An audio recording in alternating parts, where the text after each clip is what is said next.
Hello guys, what's going on? Back to one of my YouTube videos, and today I'm going to be doing a Karuta trading guide. A bunch of you guys have asked me for something like this, and I know someone in the comments is going to be like, someone already made a guide over trading in Karuta. Well, I know, but I've literally been asked by at least 100 people to do this, so I'm going to do it because you guys keep asking me to do it, and I'm going to listen to what you guys want. But yeah, in this guide, I'm going to be going over the basics, such as just looking at the card, looking at trades, ways to prevent getting scammed, and I'll say how things affect prices, and I'll just things of that sort. So be sure to check the video out until the end. If you guys enjoyed this video, remember to hit that like button.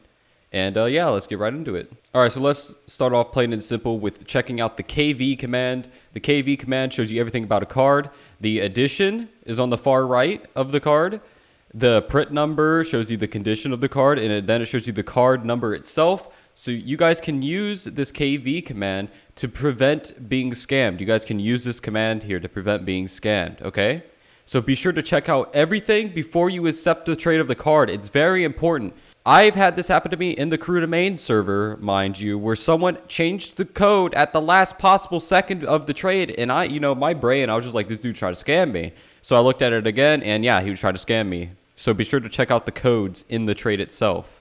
As well with this, in a trade itself, they actually added this recently to prevent being scammed. You guys can see here, this is how many wish lists the card itself is right here. So be sure to keep that in mind when you're actually trading. That's an easy way to not get scammed. All right, so the next thing here that we're going to be talking about is wish lists. Now, how wish list affects prices. The higher the wish list, the more pricey the card is going to be, obviously. Usually the higher, but like this is to an extent. Like 0-2 wish list is not the same as like let's say Yumiko wish list. Like once it gets to a certain point, people will stop paying more for a wish list itself because some of the wish lists of some of these cards are absolutely insane. So just keep that in mind.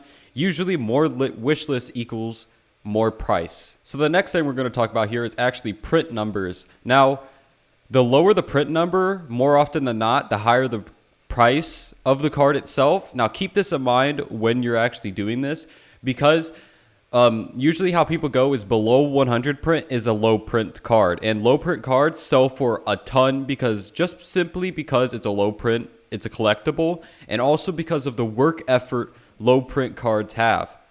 So as you guys can see here, this is a pretty garbage card, all things considered, but the Vanity is A, and A Vanity is actually insanely good. The lower the print, the higher the Vanity will be, which is usually why low print cards sell for more to more people than just collectors themselves. So just keep that in mind when you're trading. So on the topic of work effort, the higher the work effort of a card, the more pricey it's going to be. And usually the insanely high work effort cards are worth a lot of money. A lot. High work effort cards are insanely valuable to people. So just keep that in mind when you're selling cards. If it has insanely high effort, it is most likely going to be worth more. Now, on the topic of things like this, the condition is also another factor. Usually the lower the condition, the lower price it's going to be. Higher condition is usually full price, but condition doesn't actually dictate price itself. It just dictates how much of the normal price of a card it sells for. Most of the time. There's rare exceptions to this, but usually higher condition equals higher price. The next thing I'm going to talk about is hype. Now, as you guys can see, Yuri only has 688 wish lists, but she had 2,000 wish lists when this card first released. Now, if you would have sold the card back then, it obviously would have been worth more for the wish list itself. But you have to think about this. Back then, the low print would have been worth as much for most cards, but the hype of the card made it sell for more. So you have to take into account hype. If you are trying to buy a hyped card at the time, it is going to be insanely expensive. And if you're trying to sell a hyped card at the time, you could sell it for a ton. So just keep hype in, like, just make sure you balance hype with the amount that you're selling it for. So basically what I'm going to be going over now is typical trading language. I'll just pop it up on the screen here for you guys. LF equals looking for.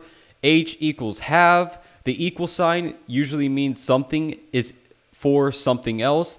The colon sign is also for the same thing. It means something for something. WL means wish list. I'm sure you all figured that out. And DM means direct message. I'm sure all of you figured that out as well, because I know you're all smart people watching this video. You all are a bunch of beasts.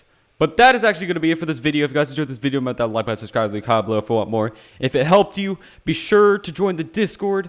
I am doing a mass drop this Friday. Sorry if you guys are viewing this video after the end of February here. After that, it's over. I'm sorry. And yeah, thanks for watching. Hopefully I'll see you in the next one. Bye-bye.